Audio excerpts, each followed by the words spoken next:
예방접종이 중요한 이유는 여러 가지가 있을 수 있는데요.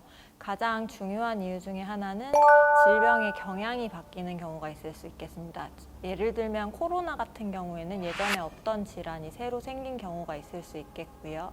그다음에 홍역이나 볼거리처럼 예전에 이미 예방접종을 다 완료했다고 생각해서 면역이 생겼다고 생각을 했지만 최근 들어서 뭐 아나키라든지 여러 가지 이유들로 면역이 없는 사람들이 다시 생기면서 다시 유행을 하는 질환들이 있을 수 있기 때문에 이렇게 질병의 경향이 변화하는 경우가 있을 수 있겠고요.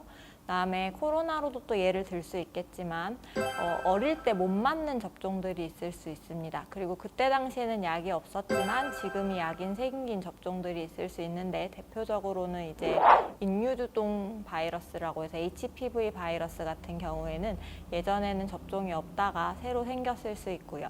그다음에 예방접종의 효과가 평생 가지 않는 예방접종들이 있습니다. 대표적인 예로 인플루엔자, 독감 같은 경우에는 예방접종을 하더라도 매해 균의 성격도 바뀌고 유행하는 패턴의 균주가 바뀌기 때문에 매해 예방접종을 권고하는 경우가 있을 수 있겠고요.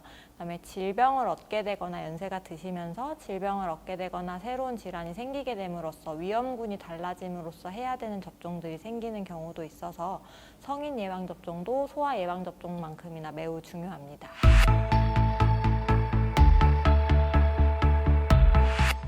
일단은 연령에 상관없이 꼭 맞으셔야 되는 접종 같은 경우에는 디프테리아 파상풍 접종하고 그다음에 항체가 없을 경우에는 A형 간염이나 B형 간염을 반드시 접종해 주시는 게 좋겠습니다.